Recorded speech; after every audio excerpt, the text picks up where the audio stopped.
여러분 안녕하십니까? YTN 뉴스 플러스 시작하겠습니다. 중국행 전용기에 몸을 실은 미국 트럼프 대통령이 곧 베이징에 도착합니다. 세계 정세를 좌우할 미중 정상회담을 하루 앞두고 서울에서는 사전 담판이 이루어졌습니다. 중국 연결합니다. 강정규 특파원. 네, 베이징입니다. 네, 트럼프 대통령은 언제쯤 베이징에 도착하는 겁니까? 네, 트럼프 대통령의 전용기가 이륙한 게 미국 동부 시간 12일 오후 2시 36분이었습니다. 12시간 시차와 14시간 안팎, 비행 거리 등을 고려하면 베이징 시간으로 오후 5시 전후 수도공항에 도착할 텐데 아직 소식은 없습니다. 네, 어제 오늘 저희 취재진이 트럼프의 예상 동선을 따라 베이징 시내 곳곳을 둘러봤는데요. 이란 전쟁 와중에 방중하는 만큼 혹시 모를 테러 위험에 그야말로 경호 비상이었습니다. 5월 첫날부터 베이징 시내 전역에서 드론 비행은 물론 판매까지 전면 금지된 상태입니다. 내일 시진핑 주석과 함께 찾는 천단공원은 이틀 동안 휴장에 들어갔습니다. 방중 기간 예약을 중단한 미국 대사관 근처 호텔에도 경찰차가 쫙 깔렸습니다.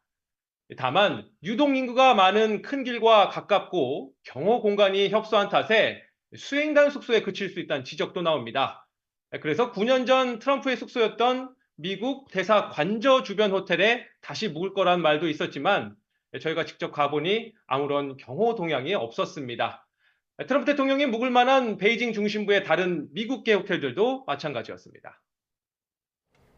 네, 중국의 영빈관이죠. 다오 위타이 국빈관에 묵을 가능성은 없는 건가요? 네, 전시 방중에 따라 경호와 안전이 최우선인 만큼 저희도 가능성을 열어두고 국빈관에 가봤습니다. 호수와 정원을 낀 43만 제곱미터 부지가 시내 속 외딴 섬처럼 최적의 경호 환경을 갖췄기 때문입니다. 또 국빈관은 미중 수교의 물꼬를 튼 닉슨 대통령이 1972년 방중 때 묵었던 곳입니다. 제2의 닉슨이 돼서 미중 관계를 재편하겠다는 메시지를 던질 수 있는 장소입니다. 또 대통령의 별장으로 불리는 18호각에서 황제의 의전을 받는 것도 이번 방중을 승리로 포장하려는 트럼프가 욕심낼 수 있는 대목입니다. 무엇보다 그동안 미국 대통령들이 방중 때 국빈관을 꺼렸던 이유는 주로 통신보안 우려였습니다. 하지만 이번엔 서울에서 사실상 합의문을 작성하고 베이징에서 도장만 찍는 형태라면 도청에 따른 협상 전략 노출, 그 걱정은 그만큼 줄어들겠죠. 과연 트럼프 대통령이 관례를 깨고 국빈관을 선택할지 도착 후 동선 지켜봐야겠습니다. 네, 그리고 서울에선 미중 무역 대표의 사전 담판이 열렸었는데요. 주요 의제가 뭐였습니까? 먼저 미국이 요구하는 무역투자위원회 설치가 주요 의제로 올랐습니다. 2020년 1차 무역 합의 이행이 흐지부지 됐던 만큼 상설기구를 만들어 끝까지 받아내겠다는 의도입니다. 또 에너지, 농업, 항공 우주 분야 협정은 미국산 석유와 콩, 보잉 여객기 판매를 일컫는 얘기입니다. 이에 맞서 중국은 AI 반도체 기술 통제와 타이완 문제 등에서 미국에 양보를 요구하고 있습니다. 특히 이란 전쟁과 호르무즈 재개방 등은 세계 경제에 운명이 달린 일이자 우리와도 무관치 않죠. 이재명 대통령이 직접 나서 미중 협상 대표단을 잇따라 접견한 배경입니다. 지금까지 베이징에서 YTN 강정규입니다. 트럼프 대통령이 시진핑 주석과의 정상회담에서 미국의 타이완 무기 수출 문제를 의제로 다루겠다고 밝혀 아시아 안보 지형에 거대한 파문이 일고 있습니다. 현지 시각 11일 트럼프 대통령은 출국 전에 시 주석은 우리가 타이완에 무기를 팔지 않길 바라며 시 주석과 관련 논의를 할 것이라고 공언했습니다. 미국의 전통적인 외교 관례를 깨고 우방인 타이완의 생존권이 걸린 무기 판매 문제를 중국과의 거래 카드로 활용하겠다는 의지를 노골적으로 드러낸 겁니다. 영국 파이내셜 타임스는 인도 태평양 지역 동맹국들 사이에서 적절한 대가만 주어진다면 미국이 어떤 파트너의 운명이든 팔아넘길 수 있다는 극심한 불안감이 확산하고 있다고 보도했습니다. 삼성전자 노사가 마라톤 협상에도 끝내 절충점을 찾지 못하면서 오는 21일로 예고된 총파업이 현실화할 가능성이 커졌습니다. 정부는 아직 시간이 남았다며 끝까지 협상을 중지하겠다는 의지를 드러냈습니다. 손효정 기자입니다. 성과급을 놓고 2박 3일 동안 진행된 삼성전자 노사의 사후 조정 절차는 진통 끝에 성과 없이 종결됐습니다. 중앙노동위원회는 성과급 상한을 연봉의 50%로 유지하되 업계 1위 달성 시 반도체 사업부에 특별 보상을 지급하는 내용의 중재안을 제시했지만 노조는 퇴보안 아니라며 결렬을 선언했습니다. 노사는 협상 결렬의 책임을 서로에게 돌렸습니다. 노조는 사측의 진정성을 의심하며 파업이 끝날 때까지 추가 대화는 없다고 못 박았습니다. 5개월 동안 교섭을 했는데 회사 안건이 전혀 진전되지 않았습니다. 추가적인 회사와 대화는 파업 종료까지는 고려하지 않습니다. 사측 역시 정부의 중재 노력에도 노조가 경직된 제도화만 고수했다며 유감을 나타냈습니다. 사실상 마지막 타결 기회로 꼽혔던 사후 조정 절차까지 무산되면서 노조가 예고한 총파업은 일주일 앞으로 다가왔습니다. 다만 추가 협상 여지는 남아있습니다. 노조는 회사가 수정안을 가져온다면 검토할 수 있다는 입장을 밝혔고 사측도 마지막까지 최악의 사태를 막기 위해 노력하겠다고 강조했습니다. 정부는 노사 간 대화를 거듭 촉구했습니다. 청와대는 파업까지 아직 시간이 남아있다며 협상 타결을 끝까지 지원하겠다고 밝혔습니다. 파업 기간까지 시간이 남아 있습니다. 파업 예고일 전까지 노사가 대화로 해결할 수 있도록 적극 정부는 지원할 생각이고요. 김민석 국무총리와 구윤철 부총리 겸 재정경제부 장관도 각각 파업이 현실화해선 안 된다며 노사 대화를 중재하겠다는 뜻을 드러냈습니다. YTN 손효정입니다. 수원지방법원이 오늘 삼성전자가 노조를 상대로 제기한 위법 쟁의행위 금지 가처분 신청에 대한 두 번째 신문기일을 마치고 총파업이 예고된 오는 21일 전까지 결론을 내리기로 했습니다. 오전 10시부터 1시간 40분가량 진행된 신문에서 삼성전자 초기업 노조 측은 협박, 폭행이나 시설 점거 등 위법 쟁의 행위를 하지 않을 것을 재차 강조한 것으로 파악됐습니다.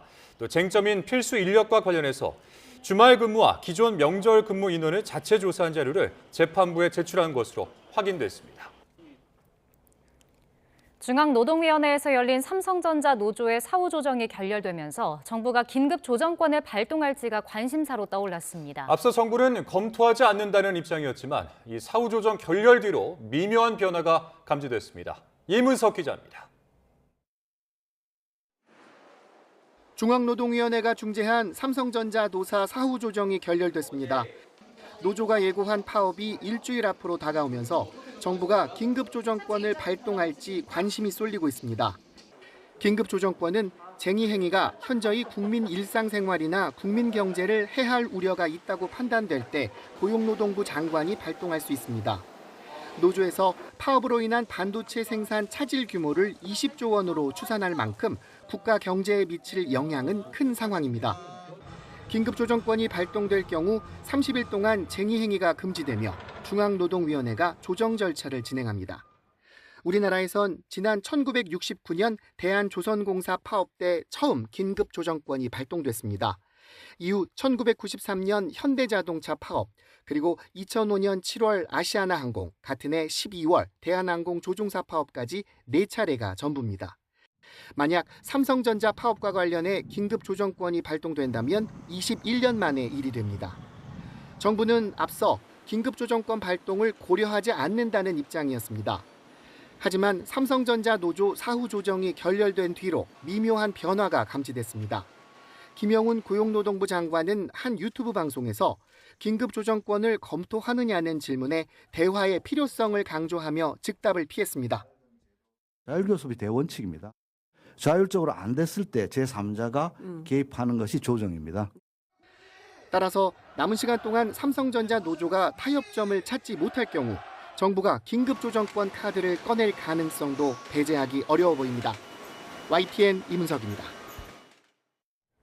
장중 7,400선까지 후퇴했던 코스피가 상승세로 전환해 7,840선에 오르며 종가 기준 사상 최고치를 경신했습니다. 장 초반 하락하던 삼성전자와 SK하이닉스가 코스피 상승을 이끌었는데 SK하이닉스는 8% 가까이 올라 200만 원대 진입을 눈앞에 뒀습니다. 류환홍 기자입니다.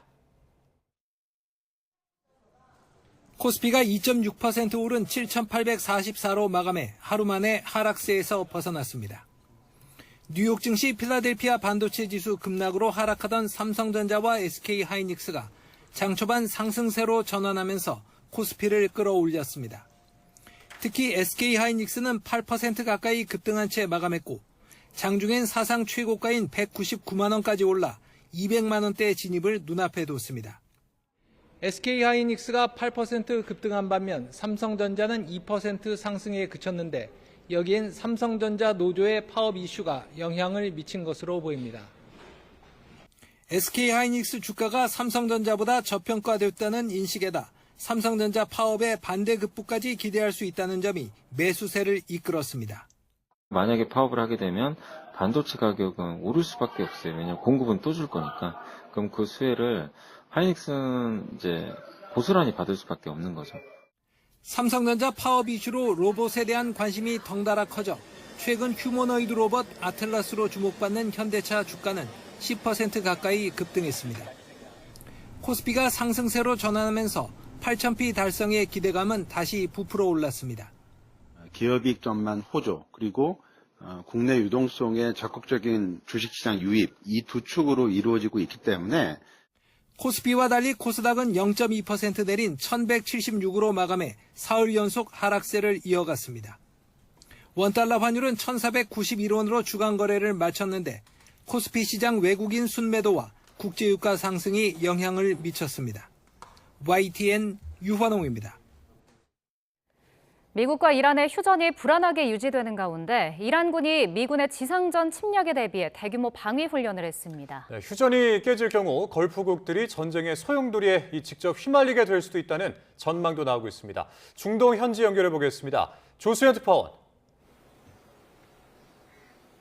네, 아랍에미리트 두바이에 와 있습니다. 네, 이란군의 방위 훈련 소식부터 정리해 주시죠.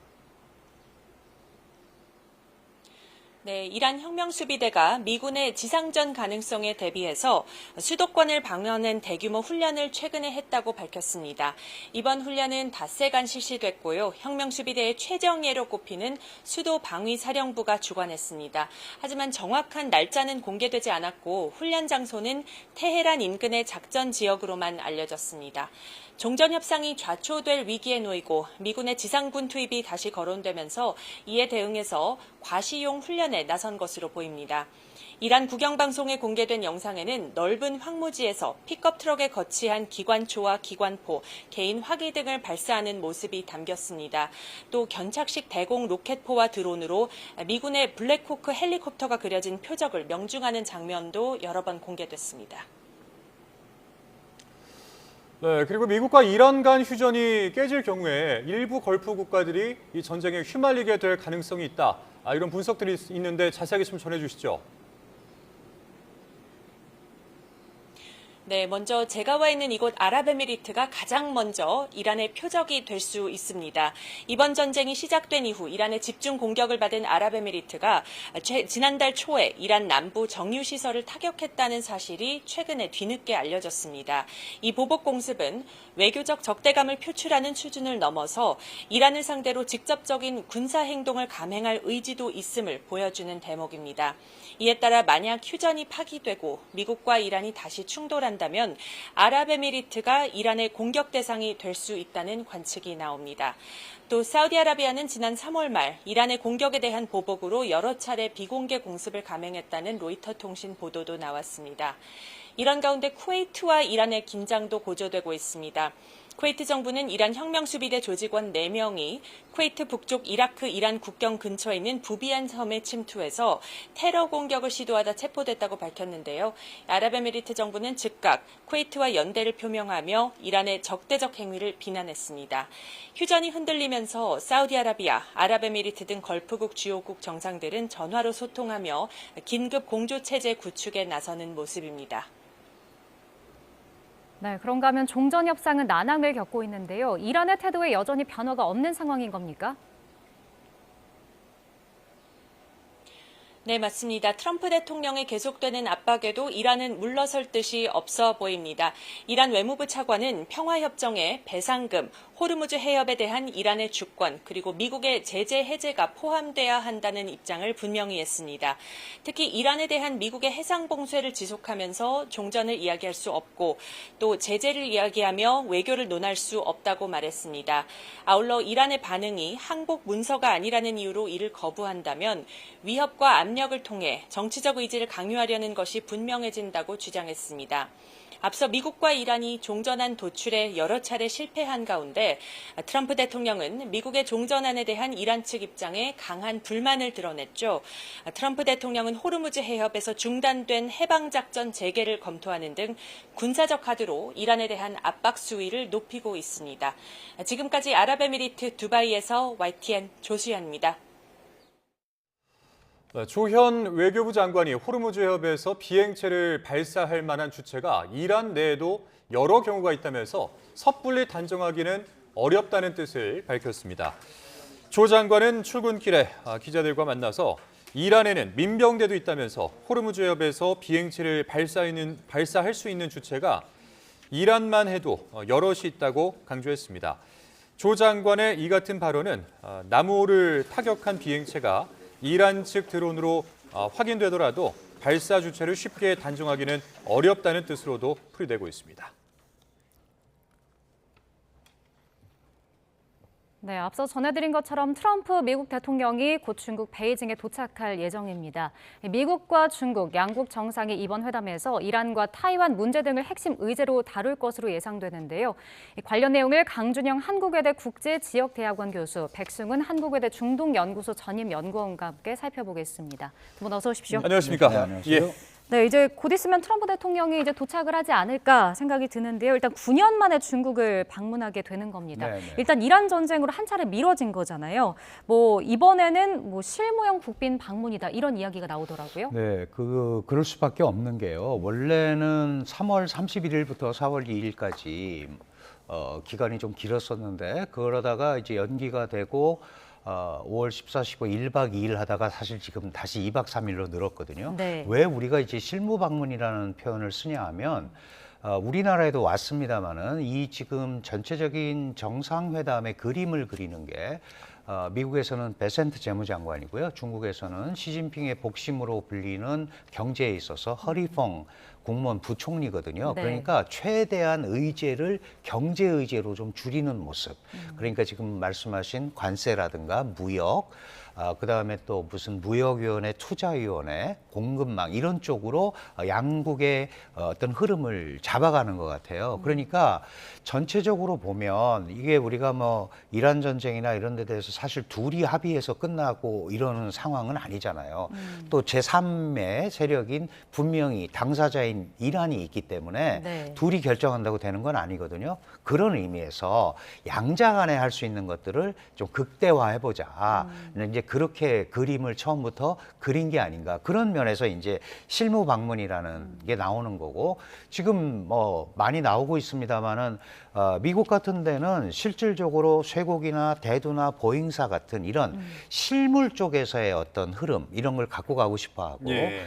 이제 중국 같은 경우는 미국으로부터 계속 압박을 받고 있는 반도체라든가 과학기술 이런 거에 대한 어떤 제도적인 장치를 마련해서 풀고 싶은 거거든요. 그러니까 사실은 레벨이 좀 안 맞죠. 하나는 현실적으로 사가는 거고 하나는 제도적으로 푸는 거니까 그런 의미에서 그런 어떤 의견을 조율하는 이런 형태의 성격이 더 강하지 않느냐 이렇게 봐서 지금 앵커께서 말씀하신 대로 실무형 이라는 말이 나오는 것 같습니다. 일단 트럼프 대통령이 9년 전에 이제 방문을 했을 때와는 조금 다른 점 중에 하나가 멜라니아 여사 없이 이제 간다라는 점인 건데 일단은 이 중국 국빈 방문 일정 소화하는 것도 이제 위와 좀 같은 맥락으로 좀 이해할 수 있겠죠. 네, 저도 그렇게 보고 있습니다. 지금 강 교수님께서 잘 말씀 주셨지만 이게 원래 안보적인 얘기도 같이 얘기가 들어가야 되는 거거든요. 지금 어쨌든 기술 통제라든지 관세라든지 이게 모든 것이 그냥 경제적인 걸로 벌어진 게 아니라 미중 패권 경쟁, 그러니까 전략 경합에서 벌어진 문제이지 않습니까? 근데 이제 그런 것들은 조금 내려놓고 그냥 실제로 얘기를 할 수 있는 경제적 의제들로 얘기를 하자 이렇게 좀 그래서 좋게 포장을 하면 실무형이지만 전체적으로 보면 큰 그림은 지금 그러지 않겠다라는 얘기죠. 왜냐하면 지금 9년 만에 처음 만난 거 아닙니까? 그리고 11월에 또 한번 중국과 미국의 정상회담이 또 미국에서 또 열리고 그 전에 에이펙도 있고 G20 정상회담도 있어서 만날 시간이 많으니 지금 이번에는 좀 숨고르게 하면서 가겠다 이런 얘기를 하는 것 같습니다. 그리고 이란 의제를 지금 꺼내는 순간 미국이 중국에게 좀 아쉬운 소리를 해야 되는 거거든요. 그러면 이제 그렇게 되면 중국 입장에서 이야기할 뭐 기술 통제라든지 지금 말씀하신 제도를 좀 만들자라고 하는 거에 있어서 미국도 어느 정도 그거에 호응하는 얘기를 해줘야 되기 때문에 그래서 트럼프 대통령이 우리는 이란 문제 관련해서 우리가 다 해결할 수 있다. 그래서 뭐 특별히 부탁할 거 없다 하고 해서 그냥 그렇지만 의제 중 하나로는 다루겠다. 그런 식으로 조금 또 이것도 톤 다운하는 그래서 조금 내리는 그런 모습들이 지금 보여주고 있다. 그렇게 보시면 될 것 같습니다. 네, 실제로 이후에 이제 양국 정상이 만나서 어떤 이야기를 나눌지도 궁금해지는데 일단 트럼프 대통령이 베이징으로 출발하기 전에 취재진에게 밝힌 내용이 있습니다. 이 녹취부터 먼저 들어보겠습니다.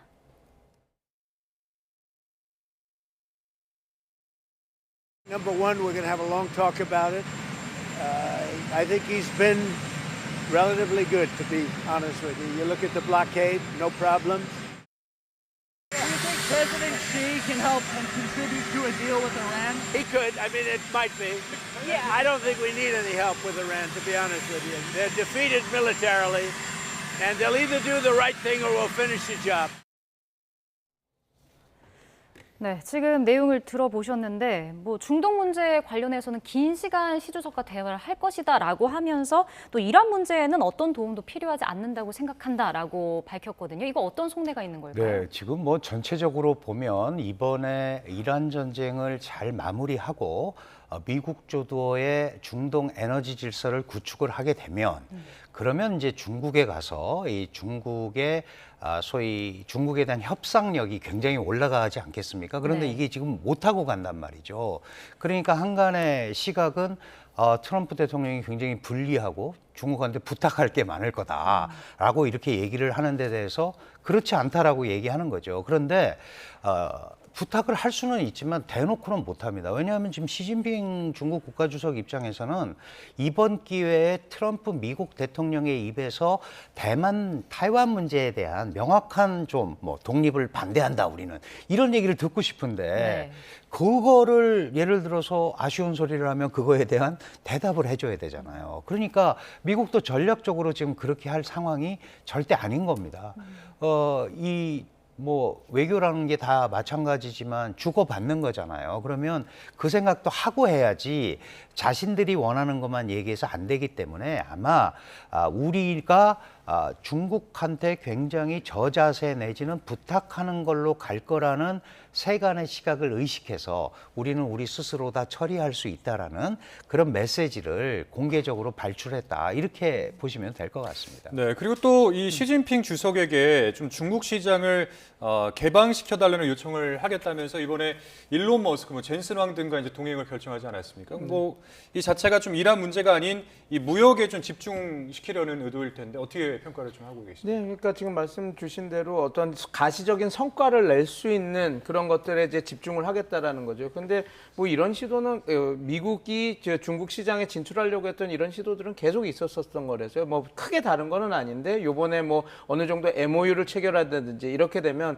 그래도 우리 미국 기업의 그 이익을 위해서 우리가 이렇게 갔다라고 하는 것들을 보여줄 수 있으니까. 근데 지금 강 교수님께서 너무 잘 말씀해 주셨지만 미국은 어떤 경제적 성과를 원하는데 이 중국 입장에서는 이게 그렇게 크게 자기네들이 원하는 카드는 아니거든요. 그래서 뭐 MOU 체결 그런 것들은 어느 정도 이루어질 수는 있겠지만 이게 그 큰 미국이 원하는 가시적인 성과들을 중국이 다 이렇게 선물 보따리를 줄지는 저는 조금 회의적으로 보고 있습니다. 그리고 말씀드린 대로 지금 이제 에이펙이든 G20 정상회담이든 또 한 번 11월 달에는 미중 정상회담이 있기 때문에 그냥 뭐 천천히 중국 입장에서도 잠깐 속도 조절을 하면서 바라볼 거다. 그래서 지금 그 트럼프 대통령은 어찌됐건 다른 안보적이나 제도적인 것들을 중국한테 줄 그 의향이 없고 그럴 상황도 아니니 이제 어느 정도 성과를 낼 수 있는 기업들을 데리고 가서 어떤 가시적인 성과물들을 내려고 하는 모습들이 여기서도 보여지고 있다. 그렇게 보시면 될 것 같습니다. 네, 그런가 하면 지금 미국 국무부가 중국이 미국과 함께 호르무즈 해협 통행료 부과를 허용하지 않기로 합의했다 이렇게 밝혔습니다. 일단 미중 정상회담을 앞둔 상황인 건데 뭐 양국의 해협 관련 문제를 논의하고 있으니까 이런 게 나왔을 것 같거든요. 왜냐하면 호르무즈 해협이라는 게 사실은 미국도 그렇게 크게 생각하지 못했던 건데 미국 이란전의 결과가 이상하게 호르무즈 해협으로 집중이 돼버렸어요. 그래서 이번에도 보면 이 문제를 해결하지 않으면 국제 에너지 문제라든가 이런 데 대해서 상당히 많은 반작용이 불가피하단 말이죠. 그러면 미국은 계속해서 중국이 책임 있는 대국으로서 역할을 해달라고 얘기를 하는 거고 뭐 이란의 핵 주권이라든가 이런 건 다 인정을 하지만 통행료 부과나 이런 건 안 된다. 이건 이제 두 가지 시각이 있을 수 있는데요. 네. 사실 자연수로 해서 이렇게 어느 국가가 거기에 대해서 통행료를 걷는 게 되면 부과하게 되면 이게 다른 지역으로 확산될 우려도 있고 사실 중국도 그 아라비아 반도에서 약 38%의 원유를 수입을 하고 있는데 이게 어떻게 오냐 하면 지금 우리가 잘 아는 호르무즈 해협 이쪽에 맨날만 그 소위 홍해 쪽에 여기를 거쳐서 쭉 오다가 말레카 해협을 넘어가야 돼요. 그리고 남중국해로 들어오는 거거든요. 말레카 해협은 아시다시피 미국이 통제하고 있습니다. 그러면 이게 결국은 다 자신들의 원유 수입 루트와도 관계가 되는 겁니다. 그러니까 이거는 국제주의 원칙에 의해서 동의를 하는 거예요. 다만 이게 미국의 공격으로 시작이 됐고 그렇기 때문에 자신들은 이란의 말도 일리가 있고 그 이란이 원하는 공격 중지를 해야 그다음 협상에 들어갈 거니 아니냐라는 그런 거에 대한 어떤 의사 표현 이런 건 할 수는 있지만 일방적으로 어느 편을 들어서 미국을 자극하거나 그러긴 굉장히 어려운 거죠. 그런 의미에서 이번 회담을 놓고 관리된 경쟁을 관리하는 거다. 그러니까 이미 경쟁을 하는데 이게 그릇 밖으로 튀어나가지 않도록 경쟁을 하긴 하는데 이게 원래 이제 중국에서 쓰는 말이 있습니다. 투이불파라는 건데 싸우기는 하는데 쪽박은 깨지 않는다. 이 안에서 싸우자. 그런 큰 그림을 그려놓고 아까 백 박사님이 지적을 해주셨지만 이 큰 흐름 아래에서 움직이지만 거기를 튀어나오는 행동은 이번에 하기가 굉장히 어렵다. 또 전 세계가 주목하고 있잖아요. 그러니까 미중 양국이 지금 혼란 상황을 적어도 관심을 가지고 관리하고 있다는 메시지를 양 국민, 그다음에 주변에 주는 것이 이번 회담의 목적이 아닌가 저는 그렇게 생각을 합니다. 그러니까 뭔가 이 중국 입장에서는 원론적인 입장을 말을 한 것이라고 하더라도 여튼 뭐 중국과 함께 반대하기로 합의를 했다 이제 이런 것들이 표면적으로 명시적으로 이제 밝혔다라면은 이란은 사실 뭐 새로운 호르무즈 해협 통행 규칙도 적용하겠다 이제 이렇게 밝혔는데 이 계획 자체가 조금 어려워지는 건 아닌가요? 제가 몇 차례 나와서 누누이 말씀드렸지만 지금 협상력을 높이기 위해서 우리가 제도화하겠다 그리고 위안화를 받겠다 이렇게 얘기했지만 중국도 이걸 별로 탐탁치 않게 생각할 거라고 말씀을 드렸던 게 뭐냐면 그때도 뭘 말씀드렸냐면 지금 강주영 교수님 말씀 주셨지만 38%의 석유를 그 호르무즈 해협을 통해서 수입을 합니다. 그러니까 그게 보통 하루에 410만 배럴에서 420만 배럴이거든요. 그거를 이제 지금 이란이 추구하는 그 제도화된 안으로 하면 하루에 420만 달러를 계속 내야 됩니다. 420만 달러 지금 환율로 뭐 1,400원대라면 한 43억, 거의 더 되겠죠. 사실 50매덕을 내야 되는데 그럼 중국 입장에서는 매일매일 자기네들이 석유 수입을 하는 데 있어서 53억이라고 하는 돈을 내야 됩니다. 그것도 한 달이 아니라 매일 내는 돈입니다. 그러면 아무리 중국이라 그래도 그리고 아무리 이란을 어떻게 보면 중동 내에서 미국 패권을 견제하는 전략적 파트너로 보고 있다고 하더라도 그건 중국도 감당하기가 좀 어려운 지출이거든요. 그래서 이런 호르무즈 통행 관련해서는 중국도 이란 손을 들어주기가 쉽지 않을 거고 그래서 지금은 전시 상황이기 때문에 중국이 조용히 하고 있지만 이게 종전이 되면 이란이 원하는 대로 이게 가지 않을 거다라고 몇 차례 얘기했는데 그것이 지금 요번에 한 번 더 확인이 된 거다라고 보면 될 것 같습니다. 그래서 근데 이렇다고 해서 어떻게 보면 이란 입장에서는 안 좋은 시그널일 수도 있죠. 그러나 이게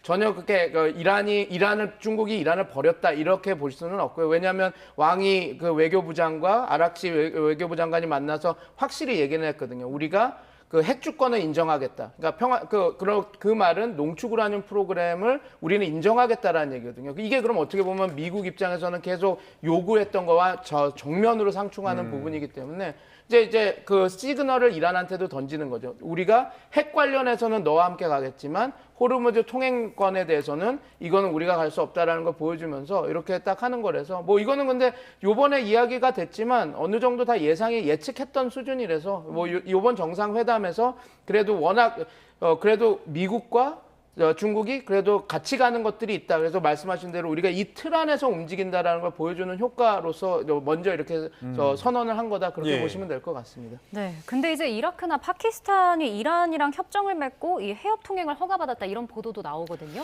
이게 뭐 어떻게 되는 확인을 걸까요? 해봐야 되지만 그게 계속 가기는 굉장히 어려울 거예요. 지금 이제 미중도 마찬가지고 국제주의 원칙, 해양법 원칙 이런데 다 이게 위배가 되잖아요. 그러면 그쪽 지역에서 원유를 수입하는 국가들은 무슨 군사 행동 이런 게 아니고 단합을 해서 어떤 큰 새로운 틀도 만들 수가 있는 거거든요. 그러면 지금 그렇지 않아도 힘들게 이란이 버티고 있는데 이게 장기적으로 이란한테도 플러스가 되는 요인이 별로 없을 거고 특히 쿠웨이트 같은 데는 뭐 사우디 쿠웨이트 이번에도 뭐 새로운 공격을 하게 되면 공항을 빌려주겠다 뭐 이제 이런 얘기까지 할 정도인데 다 지금 가운데서 스스로는 튀어나갈 수 없는 상황에서 뭔가 전체적인 흐름을 보고 가는 거기 때문에 이란이 이렇게 하겠다고 그래서 다른 나라가 들어와서 이란의 세력이 돼서 그게 또 한 틀을 만들어서 가는 그런 대결 구도를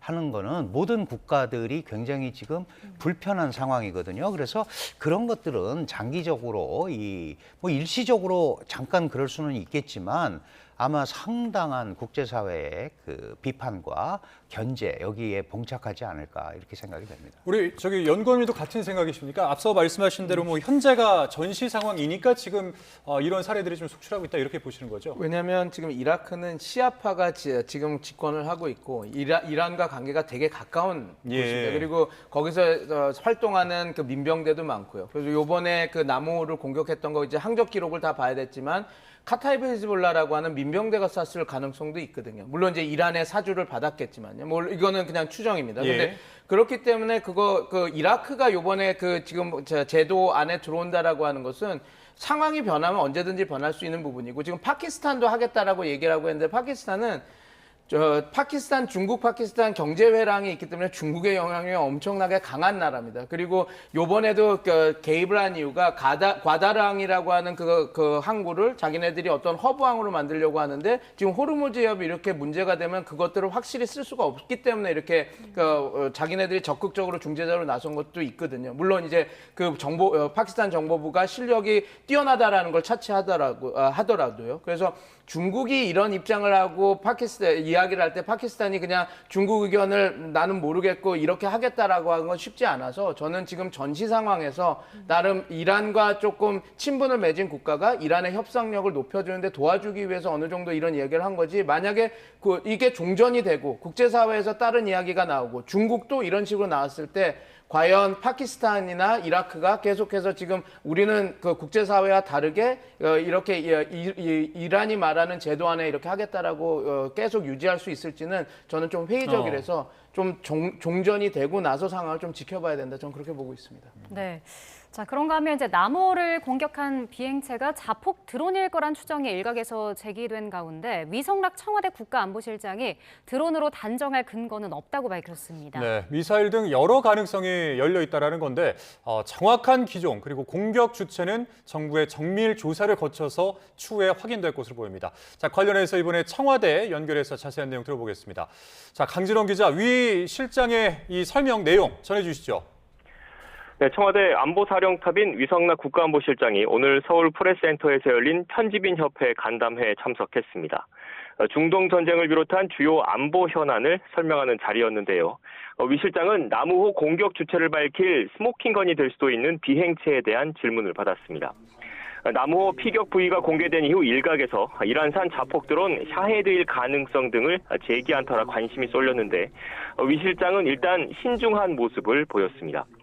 드론으로 단정할 근거가 없다며 미사일 등 여러 가능성이 열려있는 상황이라고 전했습니다. 나무호에서 발견된 비행체 잔해물에 대한 정부의 정밀 조사가 국내에서 진행될 예정인 만큼 이를 지켜보고 최종적으로 판단하겠다는 의미로 보입니다. 위 실장은 이틀 전 기자간담회에서도 나무호 피격을 강력히 규탄한다는 청와대 입장을 밝히면서도 공격 주체는 특정하지 않았습니다. 정부의 대응 조치가 뒤따를 수밖에 없는 사안의 엄중함을 고려해 결정적인 물증이 나올 때까지 신중한 입장을 유지하는 거란 해석이 나왔습니다. 네, 호르무즈 해협 항행 자유를 위한 노력과 관련해서 정부의 입장도 나왔죠? 그렇습니다. 이해를 돕기 위해서 현재 호르무즈 해협의 항행 자유를 위한 국제사회의 움직임 3개부터 정리해드리겠습니다. 우선 미국이 주도하는 해양 자유 구상 MFC와 호르무즈 해협 해방작전 프로젝트 프리덤이 있고요. 영국과 프랑스가 주도하는 다국적 군사협력이 거론되고 있습니다.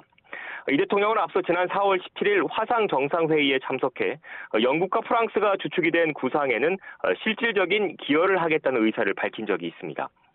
미국이 주도하는 2개의 구상도 살펴보면요. 트럼프 대통령이 요청했던 호르무즈 해협 해방작전 참여, 즉 사실상의 파병 요청에 대해선 작전이 종료된 만큼 검토할 필요도 없게 됐다고 선을 그은 상태입니다. 위 실장은 이런 상황에서 남은 한 개인 미국의 해양 자유 구상 MFC에 대해선 검토를 진행하고 있다고 오늘 설명했습니다. MFC는 구체적인 군사작전인 호르무즈 해협 해방작전보다는 외교와 정보 중심의 다자 협력 구상이라는 평가를 받고 있습니다. 지금까지 청와대 춘추관에서 YTN 강진원입니다. 네, 지금 저희 취재기자 연결해서 좀 들었었는데 호르무즈 해협 정상화를 위해서 우리 정부도 좀 안정 통항을 좀 유의하고 있지 않을까 생각이 들고 지금 보면은 이런 국제적인 공조 움직임도 좀 있는 것 같거든요. 네. 이와 관련해서는 다국적 대응 체제가 가동이 될까요?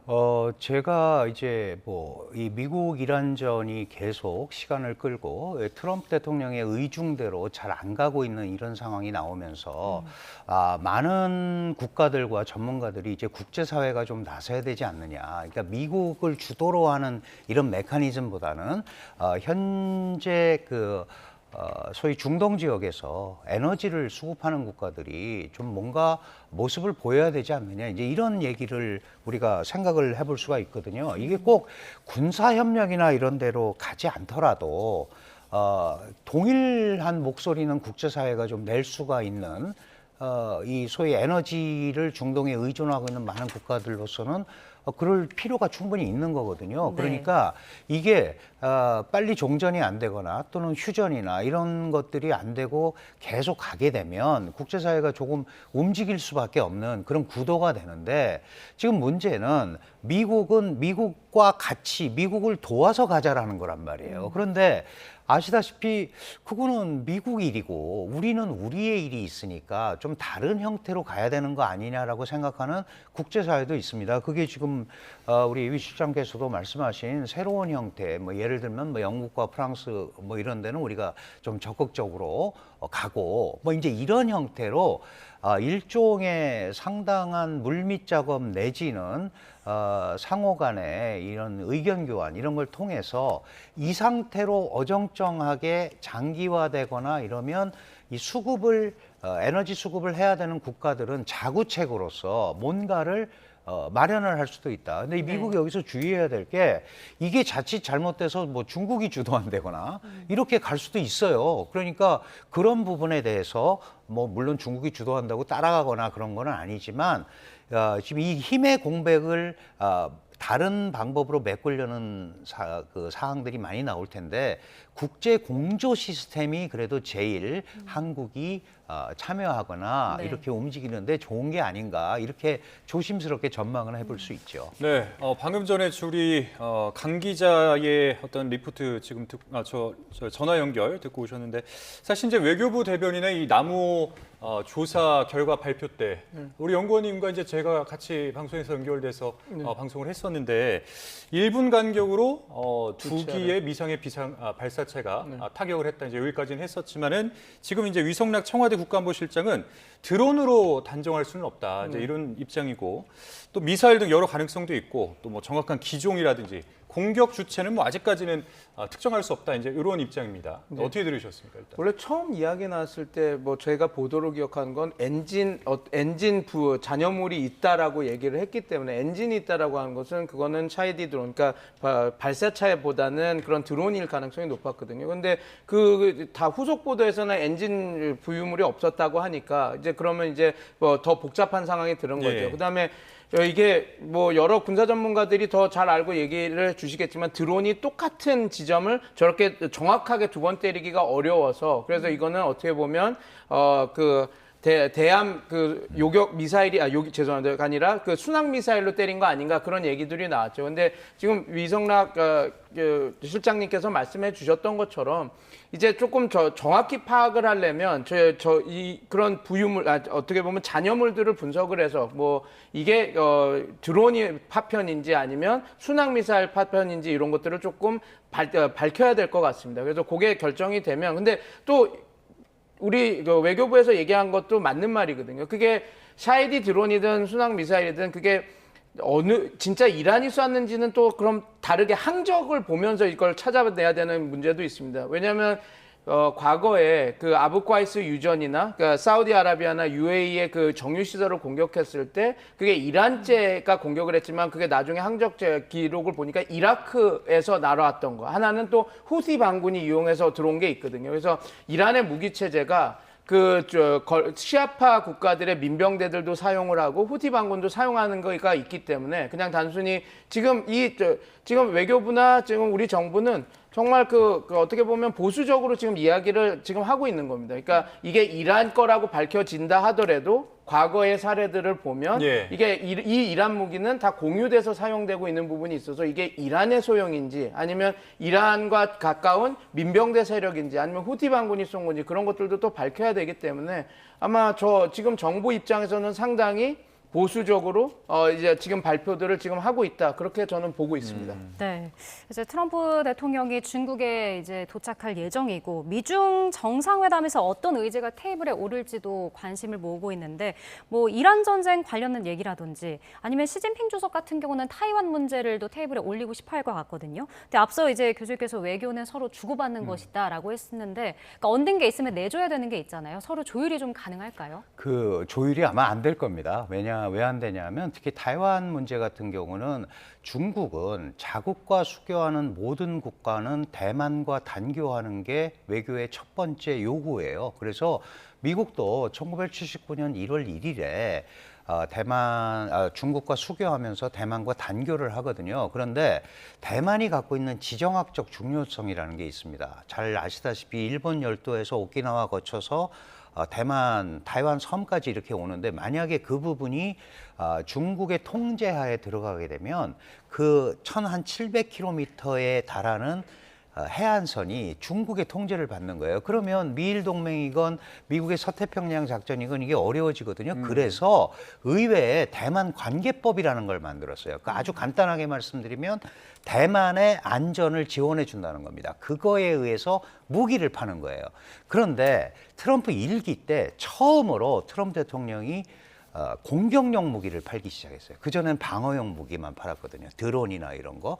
그리고 트럼프 2기 들어와서는 하이마스까지 팔았습니다. 그럼 이거는 중국을 공격하는 거잖아요. 그러니까 중국 입장에서는 그런 무기를 파는 것은 결국 대만의 안전을 빌미로 중국을 견제하는 거 아니냐. 그래서 무기 팔지 말라고 얘기하는 거예요. 그게 안전을 지키는 것이 이 현상을 유지하는 게 미국의 하나의 중국 정책이거든요. 그러니까 계속해서 무력으로 현상 변경을 시도하면 안 된다는 말을 중국한테 할 거고 중국은 대만은 중국에 속한다는 약속을 니네가 예전에 세계연합성명에서 하지 않았느냐. 그러니까 그거 지켜라.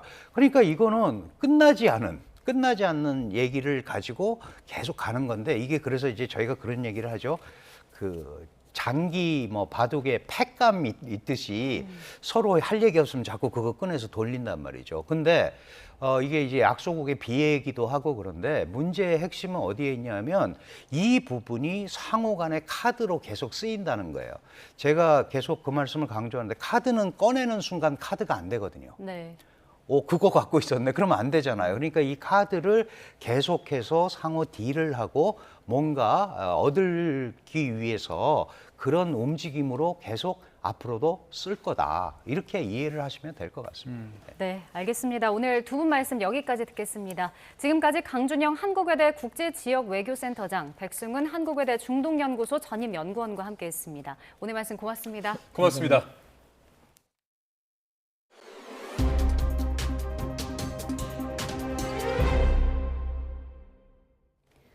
네, 더불어민주당 정원호 서울시장 후보가 31년 전 경찰관 폭행 전과에 대해 이 거짓 해명을 했다는 의혹이 제기됐습니다. 네, 5.18 민주화 운동에 대한 생각 차이가 아닌 카페 종업원에게 외박을 강요하다가 폭행이 벌어졌다는 건데 이 정 후보 측은 사실이 아니라고 반박했습니다. 홍민기 기자입니다.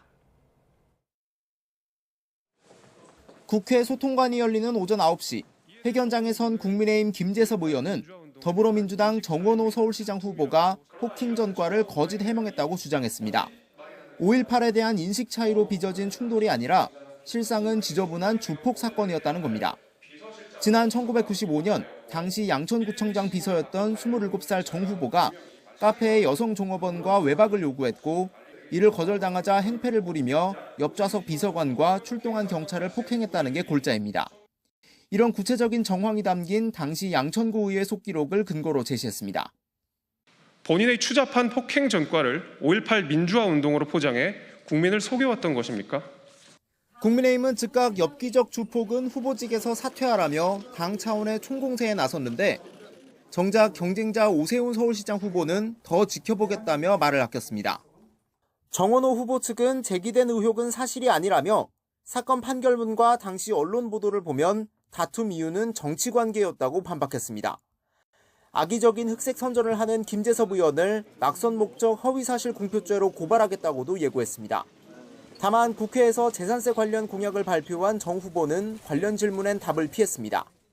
해명자로 내셨어도 한마디 말씀 해주시겠어요? 김재섭 의원 관련해서. 외박 강요한 적 없으십니까?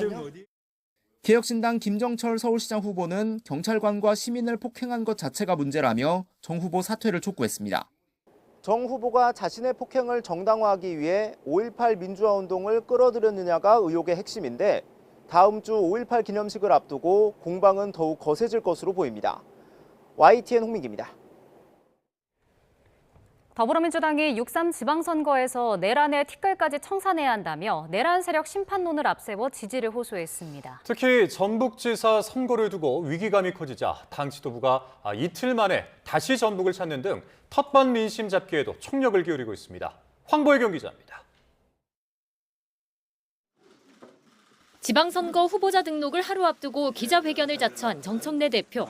이번 선거의 성격을 확실한 내란 세력 심판과 청산으로 규정하며 이를 통해 국가 정상화를 이루는 게 시대적 소명이라고 목소리를 높였습니다. 윤어게인 공천과 개헌안 통과 저지를 거론하며 반헌법, 반민주 세력 국민의힘을 국민이 반드시 심판할 거라고 강조했습니다. 위원정당 해산 심판 이전에 이번 6.3 지방선거에서 민심의 혹독한 심판을 받을 것이라 생각합니다. 내란 심판론과 동시에 이재명 정부 효능감이 역대급이라면서 남은 국정과제를 속도감 있게 추진할 수 있도록 민주당에 힘을 모아달라고 호소했습니다. 정 대표는 억울한 컷오프가 없는 이른바 사무공천을 거듭 내세우면서도 대리비 지급 논란으로 당에서 제명된 뒤 무소속 출마를 강행한 김관영 전북지사 후보의 추격에는 경계심을 숨기지 않았습니다. 이원택 후보가 도지사가 되는 것이 전북 발전과 새만금 개발에 훨씬 더 효율적이고 좋은 거다.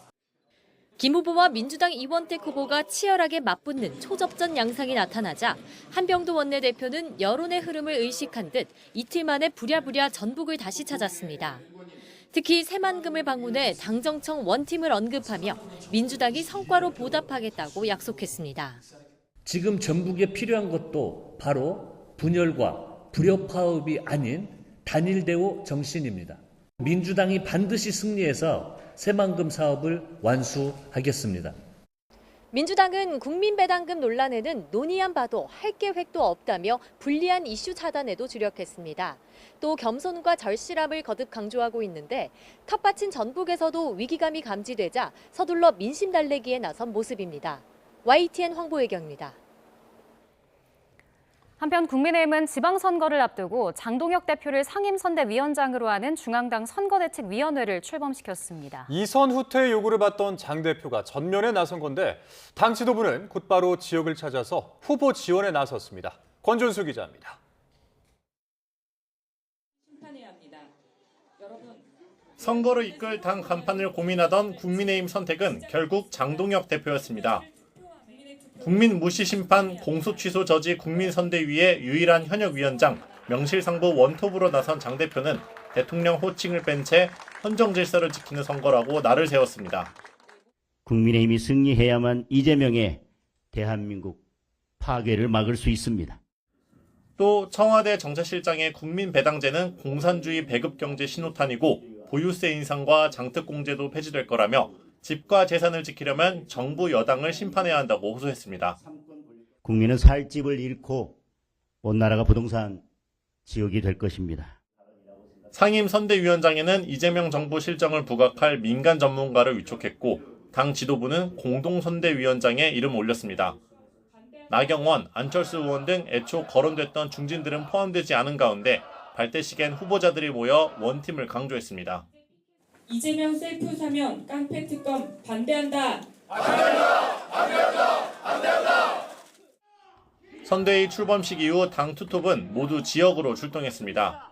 광폭 행보 중인 장 대표는 충북을 찾아 컷오프를 딛고 구사일생한 김영환 후보의 손을 잡아 올렸고 송원석 원내대표는 경기 하남갑에서 이용 후보 지원에 나섰습니다. 하남시를 지켜는 남자 누굽니까? 본격 지방선거 체제에 돌입한 모습이지만 지도부와 수도권 후보를 중심으로 장동혁 리스크에 대한 잡음도 여전합니다.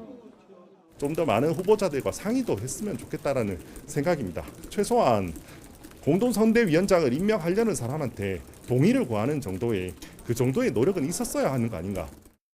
당 간판을 바꿔달라는 거센 요구에도 장 대표는 결국 스스로 전면에 섰습니다. 판세가 마냥 불리하지만은 않다는 판단에 더해 선거 뒤 당권 계산까지 깔린 거로 보이는데 표심엔 어떤 영향을 미칠지 주목됩니다. YTN 권준수입니다. 더불어민주당 육선 조정식 의원이 22대 국회 후반기 국회의장으로 사실상 확정됐습니다. 조 의원은 오늘 1차 투표에서 의원 투표와 온라인 당원 투표를 합산한 결과 과반 득표를 얻어 경쟁자였던 오선 박지원, 김태년 의원을 꺾고 국회의장 후보로 최종 선출됐습니다. 조 의원은 당 선수랑 연설에서 국민주권, 민생국회를 만들겠다며 6월 안에 원구성을 신속히 완료하고 12월 내 국정과제 입법을 모두 처리하겠다고 약속했습니다. 조 의원은 국회 본회의에서 표결을 거쳐 국회의장으로 확정될 예정입니다. 이재명 대통령이 당 대표였던 1기 지도부에서는 당 사무총장으로 총선 공천 과정을 총괄 관리했고 최근엔 대통령 정무특별보좌관으로 위촉돼 친명계 중진 입지를 재확인했습니다. 이재명 대통령이 김용범 청와대 정책실장의 인공지능 국민배당금과 관련한 일부 비판 보도에 대해서 여론 조작용 가짜뉴스는 안 된다고 직접 반박에 나섰습니다. 이 대통령은 오늘 SNS에 김 실장의 한 말은 인공지능 부분 기업의 초과 이윤으로 발생하는 국가의 초과 세수를 국민에 배당하는 방안을 검토한다는 것이라고 적었습니다. 이어서 일부 언론이 이 발언을 편집해서 김 실장이 기업의 초과 이윤을 국민 배당하는 방안 검토를 주장했다는 음해성 가짜뉴스를 유포했다고 지적했습니다. 국민의힘은 김 실장의 국민 배당금 언급과 관련해 이재명 대통령이 조금이라도 국민과 국가 경제를 생각한다면 김 실장을 즉각 경질하라고 촉구했습니다. 송원석 원내대표는 오늘 의원총회에서 김 실장과 같은 사고방식이면 사기업은 있을 수 없고 다 국유나 마찬가지라며 사회주의적 발상과 다름없다고 말했습니다. 박성훈 수석대변인도 논평에서 청와대가 경제정책을 총괄하는 정책실장의 발언을 개인 의견이라고 둘러대는 건 삶은 소 대가리가 웃을 일이라고 적었습니다. 한국개발연구원이 올해 우리 경제 성장률 전망을 1.9%에서 2.5%로 대폭 높이면서 반도체 수출 호조와 내수 개선세로 성장세가 확대되고 있다고 판단했습니다. 반도체 수출의 급증으로 경상수지는 2,400억 달러의 역대 최대 흑자가 날 것으로 예상했습니다. 보도에 오인석 기자입니다.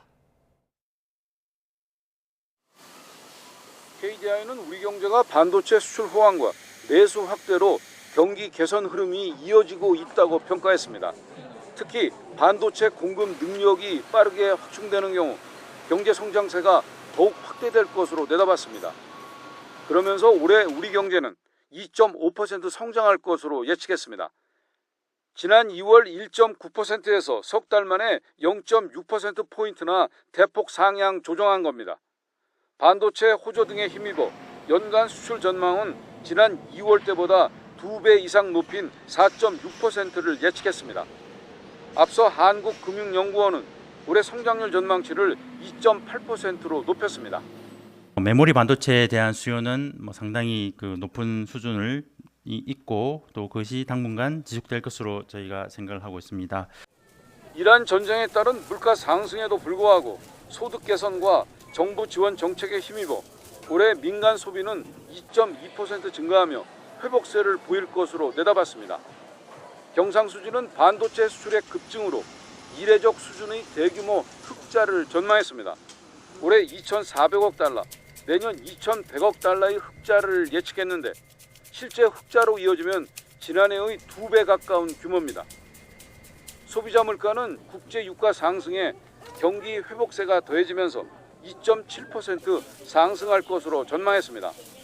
통화정책은 기대 인플레이션이 불안정해지지 않도록 대비할 필요가 있다고 권고했습니다. 기대 인플레이션이 상승하고 이제 물가 상승이 좀 오래 지속될 그런 신호가 좀 누적이 된다면 그때는 통화 정책으로 대응을 해야 된다고 생각을 하고 있습니다.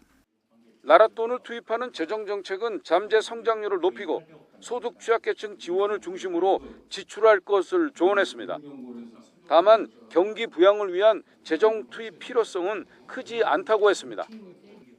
전망의 위험 요인으로는 중동 전쟁이 격화하거나 장기화하는 경우 원자재 수급 차질과 생산 비용 상승으로 성장세가 약화할 가능성을 꼽았습니다. YTN 오인성입니다.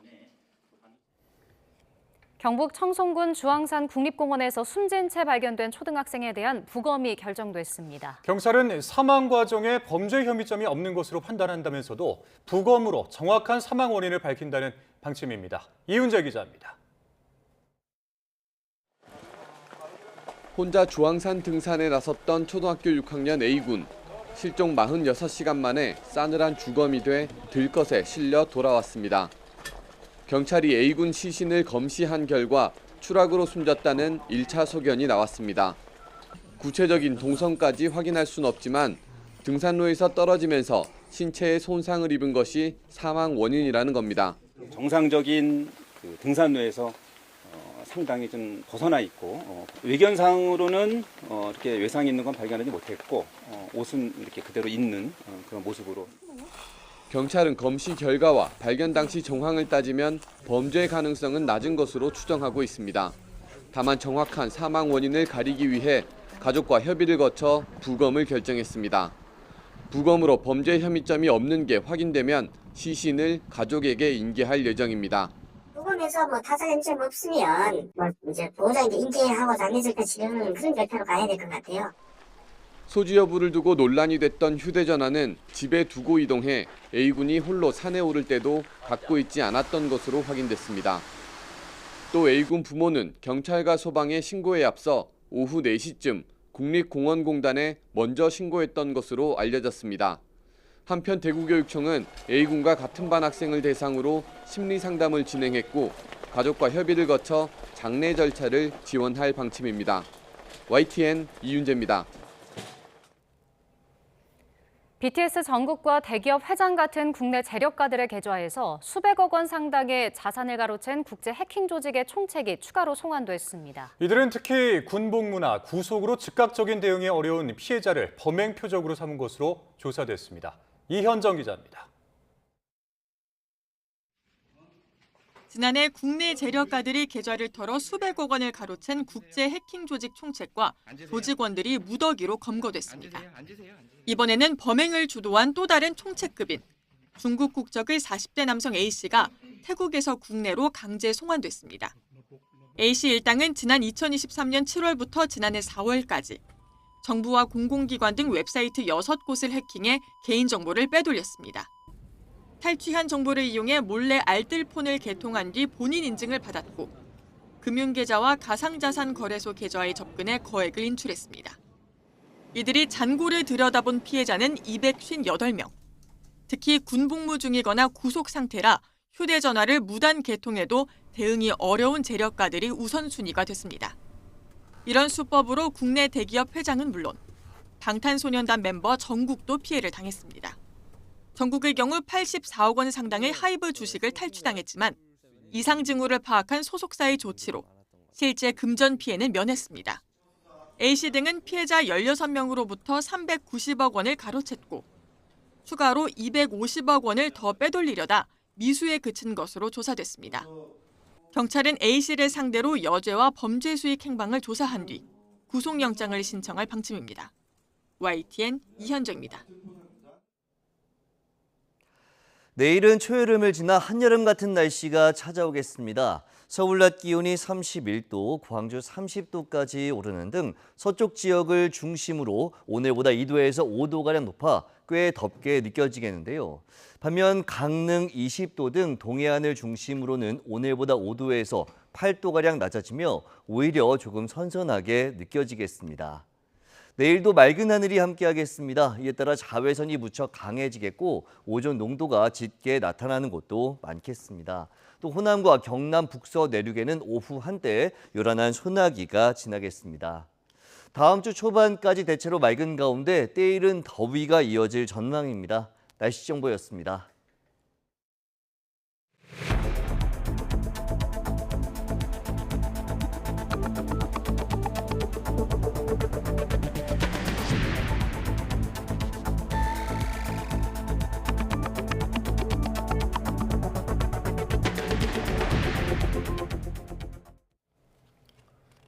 트럼프 미국 대통령이 시진핑 중국 국가주석과 내일 중국 베이징에서 열리는 정상회담에서 미국 기업들을 위해 중국을 개방해 줄 것을 요청할 것이라고 밝혔습니다. 트럼프 대통령은 소셜미디어에 탁월한 지도자인 시진핑 주석에게 중국을 개방해 줄 것을 요청할 것이고 그래야 뛰어난 인재들이 그들의 역량을 발휘해 중국을 더욱 높은 수준으로 끌어올릴 수 있을 것이라고 썼습니다. 미중 정상회담을 하루 앞두고 한국에서 진행된 양국 고위급 협상에서 양측이 건설적인 의견 교환을 했다고 중국 관영 매체가 보도했습니다. 중국 CCTV는 인천국제공항 귀빈실에서 열린 미국 스콧 베선트 재무장관과 중국 허리펑 부총리 간 경제무역 협상에 대해서 이같이 보도했습니다. CCTV는 상호 존중과 평화 공존, 협력 상생의 원칙을 견지했다며 경제무역 문제의 해결과 실무 협력 확대에 대해서 솔직하고 깊이 있으며 또 건설적인 의견을 교환했다고 밝혔습니다. 미국 대통령 전용기 에어포스원이 이륙할 당시에 탑승하지 않았던 엔비디아 CEO 젠슨 황이 알래스카에서 뒤늦게 합류했습니다. 트럼프 수행단에는 젠슨 황뿐만 아니라 테슬라의 일론 머스크와 또 애플의 팀 쿡 등 미국 빅테크 CEO들이 포함됐습니다. 그 이유가 뭔지 고한석 기자가 전해드립니다. 대통령 전용기 에어포스원을 타고 워싱턴을 이륙한 트럼프 대통령. 엔비디아 CEO 젠슨 황이 수행단에 포함되지 않았다는 사실을 알고 급히 전화를 걸어 합류를 요청했습니다. 결국 젠슨 황은 중간 기착지인 알래스카에서 에어포스원에 탑승하는 데 성공했습니다. 젠슨 황 이외에도 테슬라의 일론 머스크와 애플의 팀 쿡 등 주요 빅테크 CEO들이 트럼프와 함께 방중합니다. 트럼프는 자신의 SNS에 이들이 마법을 부려 중국을 훨씬 더 높은 수준으로 끌어올릴 수 있다고 말했습니다. 또 시진핑 주석에게 중국을 개방해달라고 요구할 것이라고도 했습니다. 그동안 엔비디아는 군사적 사용을 우려하는 미국 정부의 수출 통제에 막혀 중국에 최첨단 칩을 팔지 못했습니다. 트럼프는 이번 방중의 당근책으로 그 빗장을 풀 가능성이 큽니다. 하지만 이면에는 최첨단 칩 수출을 통해 중국 AI 산업의 미국 의존도를 높이려는 계산도 깔린 것으로 보입니다.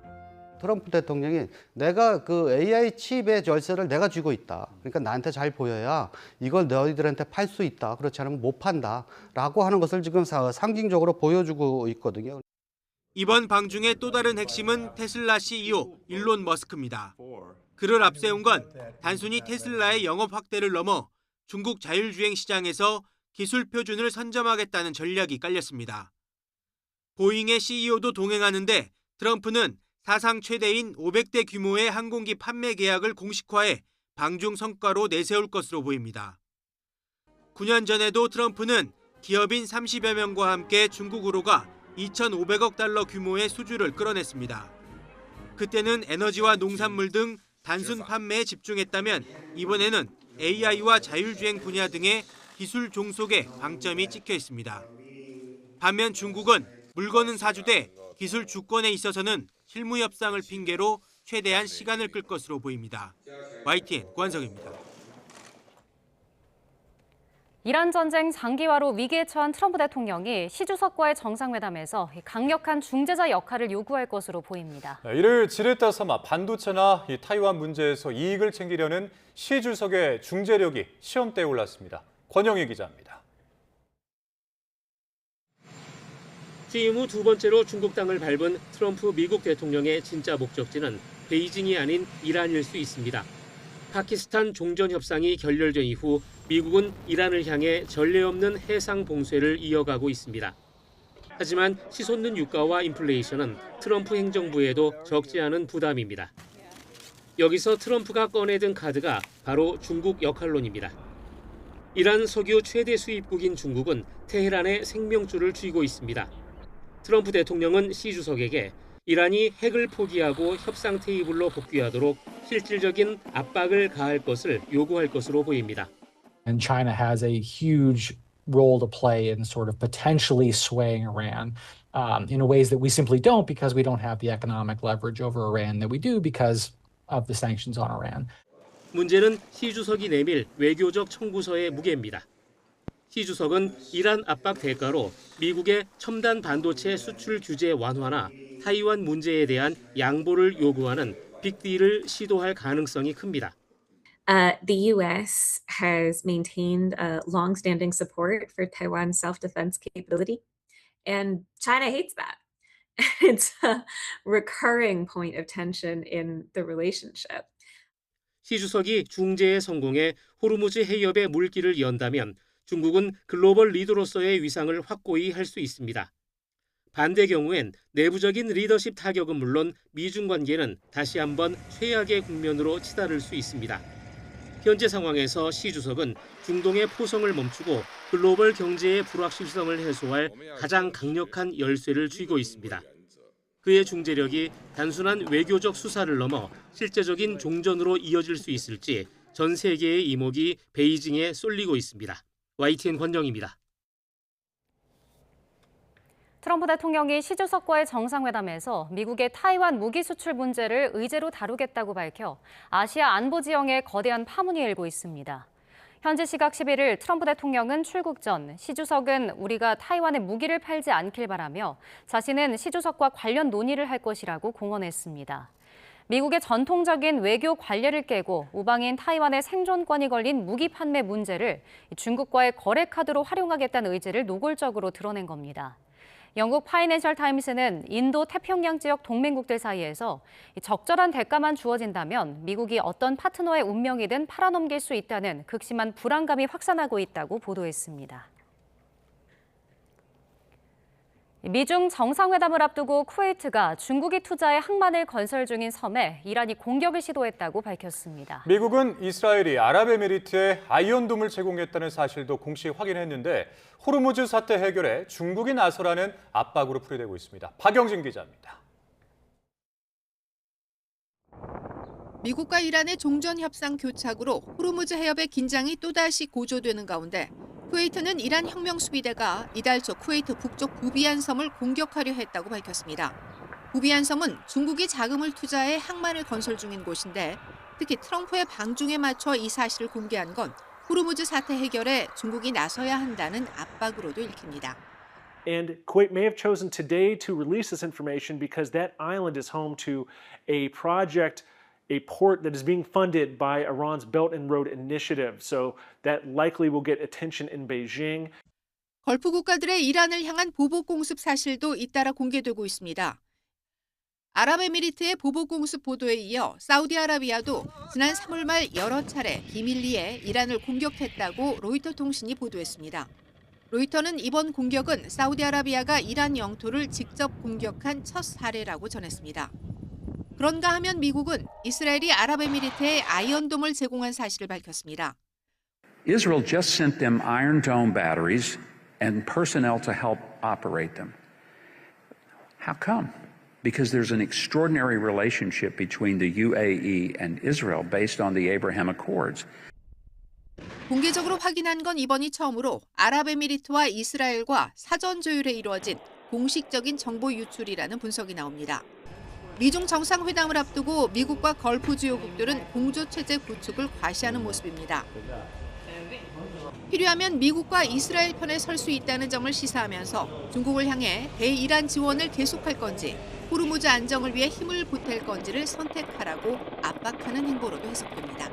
YTN 박영진입니다. 중동 원유 의존도가 큰 나라들이 이란과 협정을 맺고 미국과 이란이 맞불봉쇄한 호르무즈 해협에서 유조선을 통과시킨 것으로 확인됐습니다. 통행료를 낸 건 아니지만 이란의 공식 승인을 받는 이런 절차가 확산할 가능성이 커서 이란이 사실상 완전 통제하는 쪽으로 한 발 더 나간 것이라는 지적이 나오고 있습니다. 김종욱 기자입니다. 현지 시간 10일 원유 200만 배럴씩을 실은 이라크의 초대형 유조선 두 척이 호르무즈 해협을 무사히 통과했다고 로이터 통신이 전했습니다. 정부 예산의 95%를 석유 수익으로 충당하는 이라크는 더 나아가 추가 통항 승인을 받아내려 하고 있습니다. 카타르산 액화 천연가스 LNG를 실은 유조선 두 척도 호르무즈를 거쳐 파키스탄으로 가고 있습니다. 이란 전쟁 전 한 달에 약 10척 분량 LNG를 받아온 파키스탄은 여름이 다가오면서 냉방용 전력 생산을 위해 화석 연료가 많이 필요한 상황. 두 나라 모두 이란과 별도 협정을 맺어 통과가 가능했고 통행료는 내지 않았습니다. 이라크와 파키스탄뿐 아니라 다른 나라들도 비슷한 협정을 맺는 방안을 검토하는 것으로 알려졌습니다. 2월 28일 전쟁 발발 이래 자유로운 통항이 막힌 호르무즈의 실질적 통제권을 이란이 행사하고 있음을 다시 확인해주는 상황입니다. 해협 통과를 위해 이란과 기꺼이 거래하려는 정부가 들면서 이란이 호르무즈를 영구 통제하게 될 거란 발상이 현실이 될 위험이 있다는 분석이 나옵니다.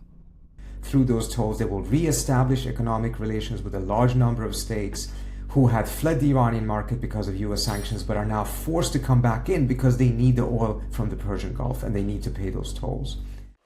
이란은 해협 통과를 원하는 유조선의 목적지와 화물 내역, 소유 관계 등 상세 내역이 적힌 서류 제출을 요구하고 해군의 감독 아래 지정된 해상 경로만 이용하도록 강제하며 통제를 공식화하고 있습니다.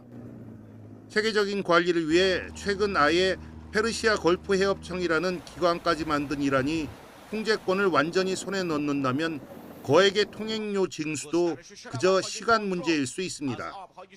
미국으로선 생각조차 하기 싫은 시나리오입니다. 루비오 미국 국무장관과 왕이 중국 외교부장은 지난달 통화에서 호르무즈 통행료 부과를 허용하지 않기로 합의했다고 국무부가 밝혔습니다. YTN 김조국입니다.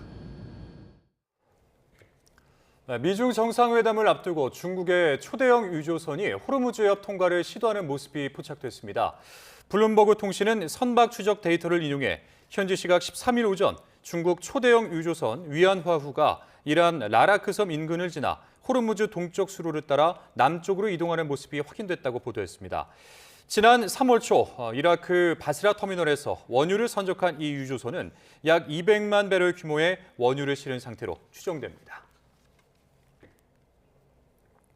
일본 국민들이 최근 SNS에 색깔을 뺀 사진과 그림 등을 잇따라 올리고 있습니다. 게시글에는 나프타 부족 흑백 챌린지라는 해시태그를 달고 있습니다. 무슨 일이 있는 걸까요? 도쿄 이승배 특파원입니다. 다카이치 총리가 신이 난 듯 입을 크게 벌리며 노래를 부르고 있습니다.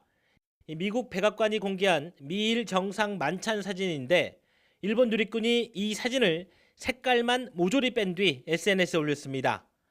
한 누리꾼은 일본 우길기에서 빨간색을 완전히 지우고 새까맣게 바꿨습니다. 두 게시물 모두 나프타 부족 흑백 챌린지라는 해시태그를 달았습니다. 발단은 일본의 유명 감자칩이었습니다.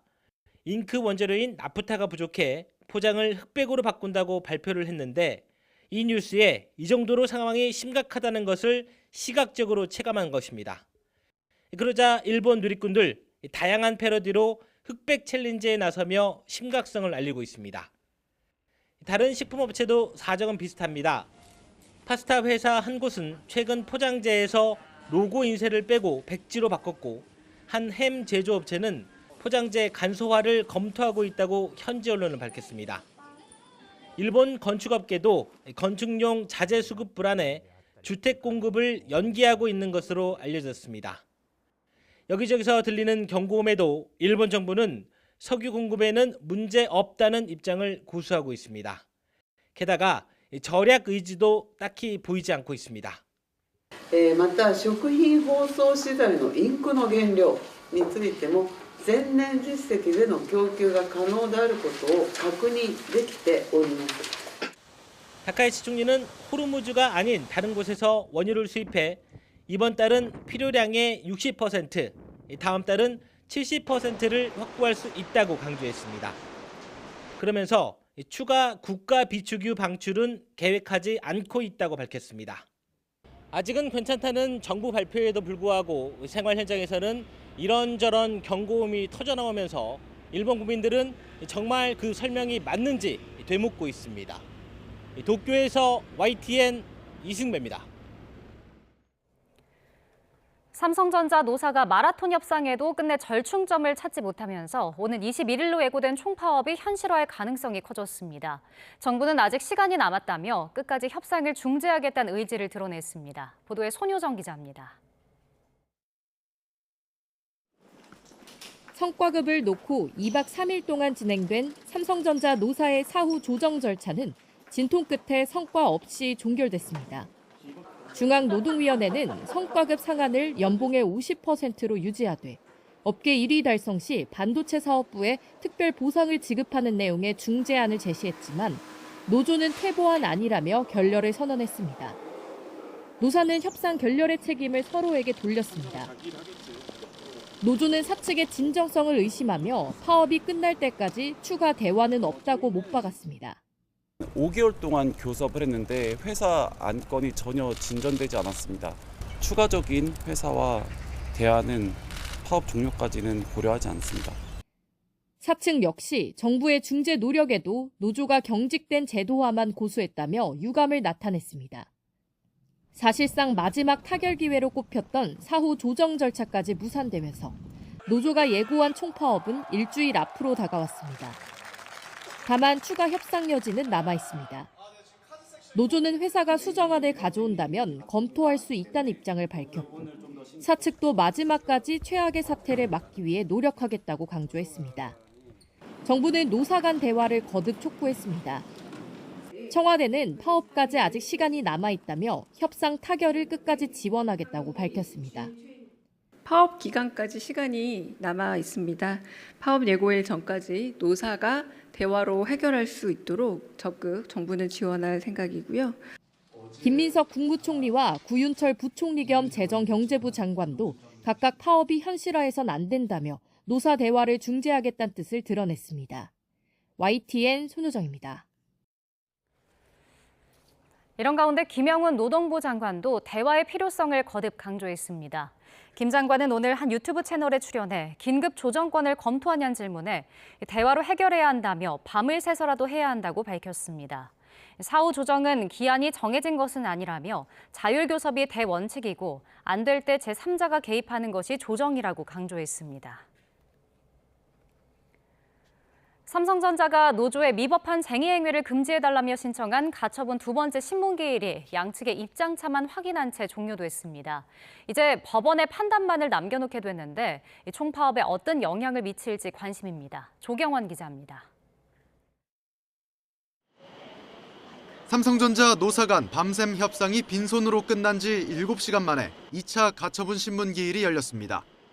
1시간 40분가량 진행된 신문에서 노조 측은 위법한 쟁의 행위는 없을 거라며 오는 21일 예고한 총파업을 강행하겠다는 입장을 밝혔습니다. 위법한 쟁의 행위에 대해서 할 생각이 없습니다. 그러니까 정당하게 파업권 얻은 만큼 적법하게 쟁의 행위를 진행하겠다는 말씀 드리겠습니다. 노사 간 핵심 쟁점은 파업 기간 생산 공정을 유지하는 데 필요한 최소한의 인력입니다. 양측은 안전보호시설이 제대로 운영돼야 한다는 점에선 합의를 이뤘지만 반도체 핵심 소재인 웨이퍼 변질을 막기 위한 보안 작업에 인원이 얼마나 투입돼야 하는지를 두고 팽팽한 입장차를 보이고 있습니다. 노조는 유지와 보수가 가능할 정도면 충분하다는 입장인 반면 사측은 생산에 문제가 없을 정도의 인력이 필요하다고 맞서고 있습니다. 해당 부서와 그리고 필요한 작업 그리고 거기에 투입돼야 되는 인원의 수를 전부 다 특정을 해서 말씀을 드렸습니다. 같은 날 사측의 가처분 신청을 인용해달라는 탄원서가 법원에 제출되기도 했습니다. 부당하고 위법성 있는 파업 예고에 대하여 법원은 깊이 있는 법리 판단과 더불어 신속한 가처분 인용 결정을 통해 국가적 손실을 예방해 주실 걸 요청드립니다. 노사 각각의 입장을 들은 법원은 노조가 총파업을 예고한 오는 21일 전까지 최종 결론을 내리겠다는 계획입니다. 삼성전자 노조의 총파업이 현실화할 경우 가처분 결과에 따라 그 수위가 달라질 수 있는 만큼 법원이 어떤 판단을 내릴지 주목됩니다. YTN 조경원입니다. 코스피가 하락 출발했지만 장중 상승세로 전환하며 2% 넘게 오른 7,800대로 마감했습니다. 코스피는 어제보다 2.63% 오른 7,844.01로 종가 기준 사상 최고치를 또다시 경신했습니다.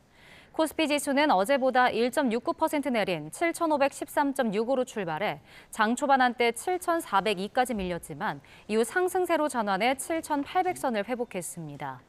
SK하이닉스는 7.68% 오른 197만 6천 원, 삼성전자는 1.79% 상승한 28만 4천 원으로 각각 거래를 마쳤습니다. 도심 내리막 도로에 서 있던 17톤 작업 차량이 수십 미터를 미끄러진 뒤 건물로 돌진했습니다. 이 사고 현장은 강원도에 있는 대표적인 상가와 또 학원 밀집 지역으로 하마터면 큰 인명피해가 날 수도 있었습니다. 지황 기자입니다. 커다란 차량이 건물 모서리에 처박혔습니다. 의류상가 유리창은 산산조각났습니다. 강원도 춘천에 있는 도심 내리막 도로에서 사고가 난 건 오전 10시 40분쯤. 도로 하수도 배관 청소를 위해 서 있던 17톤 준설 차량이 갑자기 미끄러졌습니다. 속도가 더해지며 정차돼 있던 차량 5대와 가로수에 이어 중앙 분리대까지 뚫고 9층 상가 건물을 연이어 들이받았습니다. 안에서 들었는데 굉장히 컸죠. 약간 건물이 지진난 것 같은 느낌이 들어서 나와보니까 이 상태였어요. 내리막도로 수십 미터를 굴러 내려온 차량은 주변에 정차된 차량 여러 대를 추돌한 뒤에 그대로 도로를 건너서 9층짜리 건물 1층으로 돌진했습니다.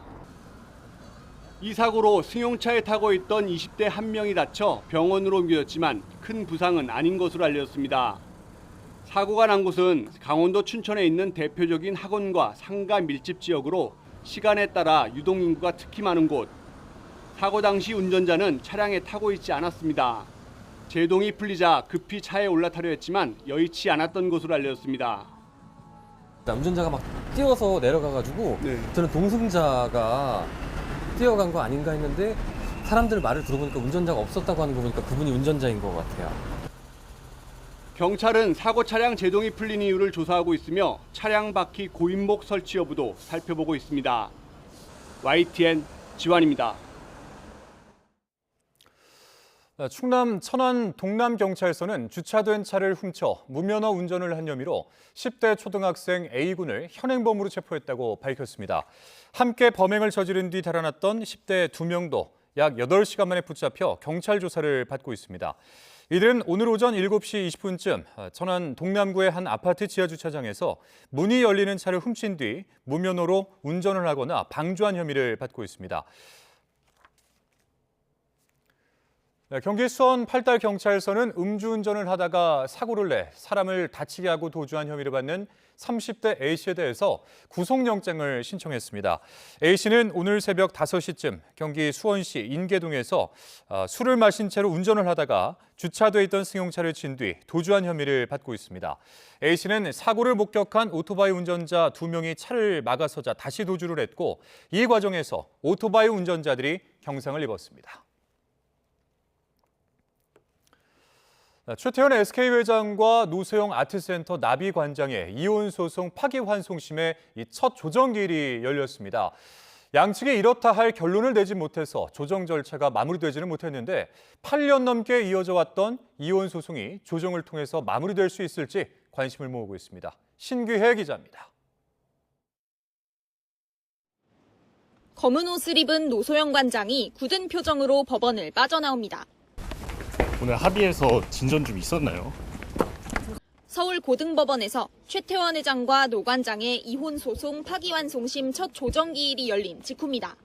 이번 조정은 첫 변론기일 이후 넉 달 만에 열렸는데 최 회장은 법원에 나오지 않았습니다. 1시간 동안 비공개로 진행된 조정기일에서 양측은 뚜렷한 결론을 내지 못한 것으로 파악됐습니다.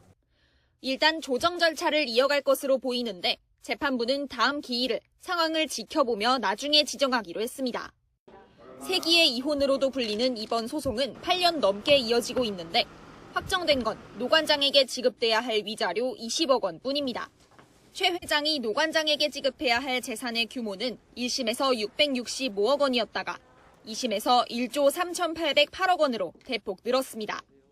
2심 재판부가 노 관장 아버지 노태우 전 대통령의 존재, 그리고 이른바 노태우 비자금을 노 관장의 기여분으로 인정한 건데 대법원 판단은 달랐습니다.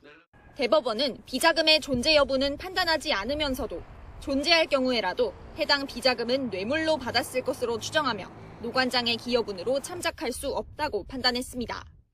파기환송심에서 산정될 재산 분할 액수를 두고 관심이 뜨거운 가운데 양측이 변론을 통한 다툼 대신 조정으로 소송을 마무리할 수 있을지 주목됩니다. YTN 신기입니다. 김용범 청와대 정책실장의 인공지능 국민 배당금 제한 여파가 계속되는 가운데 이재명 대통령이 김 실장 말에 진위를 바로잡고 나섰습니다. 여론을 조작하는 가짜뉴스를 유포해서는 안 된다며 일부 언론을 비판한 건데 파장을 최소화하기 위한 차원으로 풀이됩니다. 정인용 기자입니다. 이재명 대통령이 김용범 정책실장의 이른바 인공지능 국민배당금 검토 제안 논란 하루 만에 SNS에 글을 올렸습니다. 김 실장의 말은 인공지능 부문 기업의 초과 이윤에 따른 국가의 초과 세수를 국민에 배당하는 방안을 검토하자는 주장이라고 방어에 나선 겁니다. 김 실장이 관련 설명을 했는데도 기업의 초과 이윤을 국민에 배당하자고 주장했다는 음해성 보도가 계속된다며 이유가 뭐냐고 지적했습니다.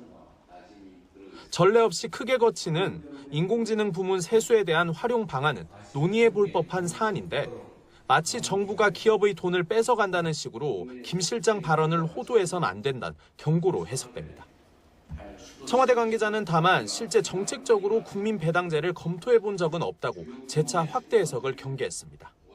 정책실장의 발언이 악용되거나 가짜뉴스로 유통되어서는 안 된다라는 취지의 말씀이십니다. 우리 정부의 아직 공식적인 입장, 청와대 내부 논의는 아닙니다. 정치권 논란은 계속됐습니다.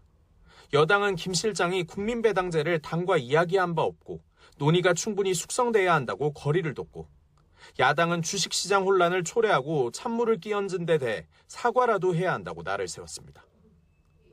청와대가 거듭 선을 긋고 대통령까지 참전해 정책실장 발언에 대한 왜곡을 바로잡는 등 선거를 앞두고 논란 확산 차단에 주력하는 모습입니다.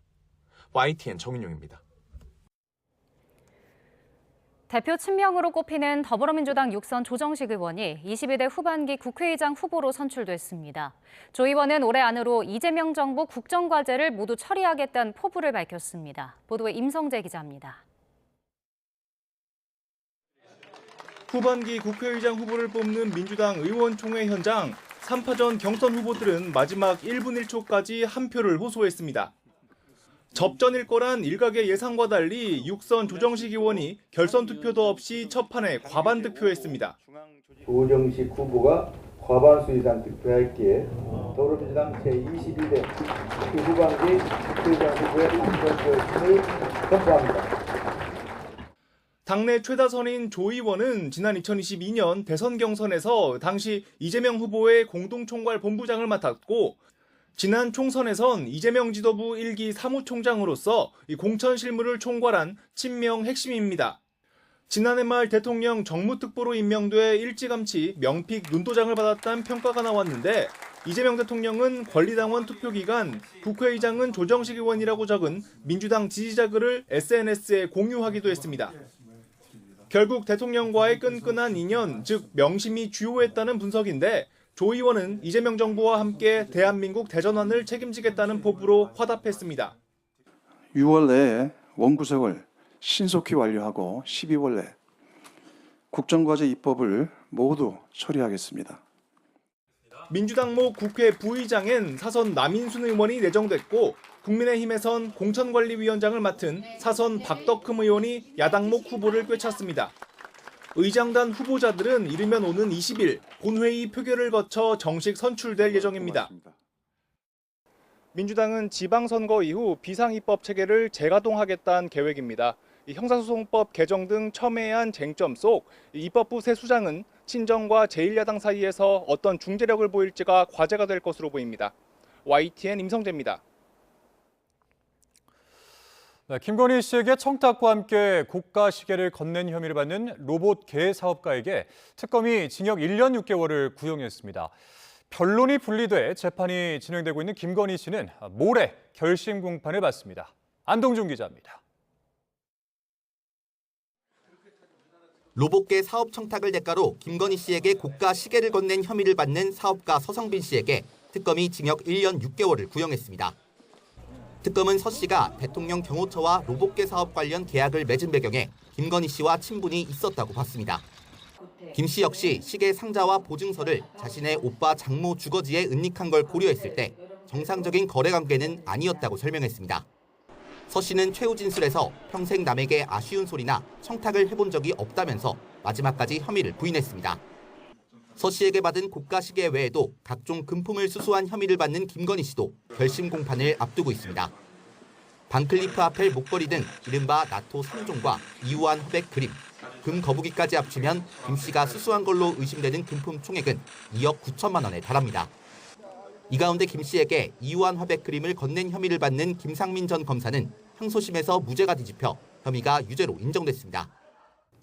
김 전 검사 항소심 재판부가 이우한 화백 그림을 진품으로 인정하면서 김건희 씨에게는 불리한 선례가 될 가능성이 커졌습니다. 재판부는 다음 달 26일 이들에 대한 선고기일을 진행할 예정입니다. YTN 안동준입니다. 법원이 윤석열 전 대통령의 내란 우두머리 항소심 재판의 중계를 결정했습니다. 서울고등법원은 오늘 윤 전 대통령의 이 내란 우두머리 혐의 항소심 모든 공판기일에 대한 중계를 허가했습니다. 법원이 공판 과정을 촬영한 뒤에 이 촬영본을 제공하는 형식으로 앞으로 이 재판의 모든 공판기일 모습은 영상을 통해서 일반에 공개됩니다. 오늘 새벽 경기 안산시에 있는 다세대 주택에서 불이 나 한 명이 숨지고 한 명이 크게 다쳤습니다. 지난 2달 동안 해경의 특별단속 결과 선박 불법 증개축과 무면허 운항 등 해양안전 저해사범 540여 명이 검거됐습니다. 사건 사고 소식 배민혁 기자입니다. 어두운 새벽 다세대 주택 창문에서 연기가 뿜어져 나옵니다. 경기 안산시 사동에 있는 3층짜리 다세대 주택 1층에서 불이 난 겁니다. 불은 40분 만에 꺼졌지만 1층에 거주하던 40대 여성이 심정지 상태로 발견됐고 끝내 숨졌습니다. 다른 세대에 거주하는 60대 남성도 연기를 마셔 중상을 입었고 7명이 스스로 대피했습니다. 경찰과 소방당국은 안방에서 불이 시작된 것으로 보고 정확한 화재 원인을 조사하고 있습니다. 캄캄한 밤 해양경찰관들이 무더기로 선박에 들어서고 내부를 꼼꼼하게 살핍니다. 지난 4월까지 2달 동안 이어진 해양안전 저해사범 특별단속 당시 모습입니다. 단속 결과 해경은 490여 건에 대해 540여 명을 검거했다고 밝혔습니다. 어선을 검사받은 이후 상태 유지를 위반하는 등 선박을 불법적으로 증개축한 행위가 144건으로 가장 많이 적발됐습니다. 해경은 사고 예방을 위해 앞으로도 지속적인 단속을 추진할 방침입니다. 처음 보는 여성을 넘어뜨려 다치게 한 30대 남성이 AI 영상 분석을 통해 덜미를 붙잡혔습니다. 남성은 조사 과정에서 피해자가 넘어진 것을 몰랐다고 주장했는데 얼굴 방향을 추정하는 AI 영상 분석 모델을 통해 남성이 피해자를 밀치는 모습이 확인된 겁니다. 검찰은 남성이 고의로 피해자를 다치게 한 것으로 보고 상해 혐의로 불구속 기소했습니다. YTN 배민혁입니다. 네, 어제 막을 올린 칸 영화제에서 박찬욱 감독이 한국인 최초로 경쟁 부문 심사위원장을 맡았습니다. 박 위원장은 초청된 한국 영화들에 대한 기대감을 드러내면서도 한국 영화라고 더 높은 점수를 주지는 않을 것이라고 말했습니다. 김승환 기자입니다. 검정 턱시도를 갖춰 입은 박찬욱 감독이 레드카펫 위를 걷습니다. 할리우드 배우 데미 무어 등 다른 심사위원들과 포즈를 취합니다. 박 감독이 칸 영화제 역사상 한국인으로는 처음으로 경쟁 부문 심사위원단을 이끌게 됩니다. 박 위원장은 심사위원장 제안을 받고 잠시 고민했지만 이제는 영화제에 보답할 차례라 생각했다고 말했습니다. 가지 말자고 하더라고요. 너무 그 스트레스 많이 받는 일이라는 것을 심사위원 제가 한번 해본 적이 있기 때문에 잘 알아서 많은 선물을 받았기 때문에 이제는 봉사할 때가 되지 않았나. 또 박 감독은 한국 영화의 위상이 달라진 배경으로 세계 영화계의 변화에 주목했습니다. 다양한 배경의 영화를 받아들이려는 흐름이 강해졌다는 설명입니다. 한국은 더 이상 영화의 변방 국가가 아니게 되었죠. 한국 영화가 잘해서 중심에 드디어 진입했다 이렇게 표현하고 싶지는 않습니다. 더 다양한 영화들을 포용할 수 있게 된 결과라고 생각합니다. 이런 변화 속에서 자신이 심사위원장을 맡고 한국 작품들이 칸에 초청됐다면서도 심사만큼은 냉정하게 하겠다고 농담 섞인 말을 던졌습니다. 확실히 말씀드릴 것은 제가 그렇다고 해서 한국 영화에 더 점수를 주거나 하지는 않을 겁니다. 주요 부문 초청작에 한국 영화가 한 편도 없었던 지난해와 달리 올해는 연상호 감독의 군체와 나홍진 감독의 호프가 현지 시각 16일 새벽, 17일 저녁 전 세계 영화 팬들과 만납니다. YTN 김승환입니다.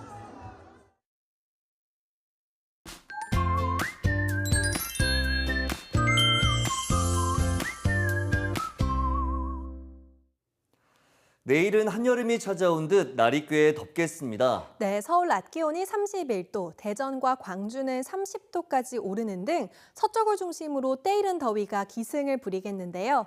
다만 동풍의 영향을 받는 동해안 지역은 강릉이 20도에 그치는 등 비교적 선선하겠습니다. 낮에는 이렇게 기온이 크게 오르지만 아침, 저녁에는 계속해서 쌀쌀함이 감돌겠습니다. 감기 걸리지 않도록 겉옷을 꼭 챙기셔야겠습니다. 내일도 대체로 맑은 하늘이 드러나면서 낮 동안 자외선이 매우 강하겠고 오존 농도가 짙게 나타나는 곳도 많겠습니다. 또 호남과 경남 북서 내륙에는 소나기가 지나겠고 돌풍과 벼락을 동반하며 요란하게 내리겠습니다. 다음 주 초반까지 맑은 날씨 속에 여름 더위가 이어질 전망입니다.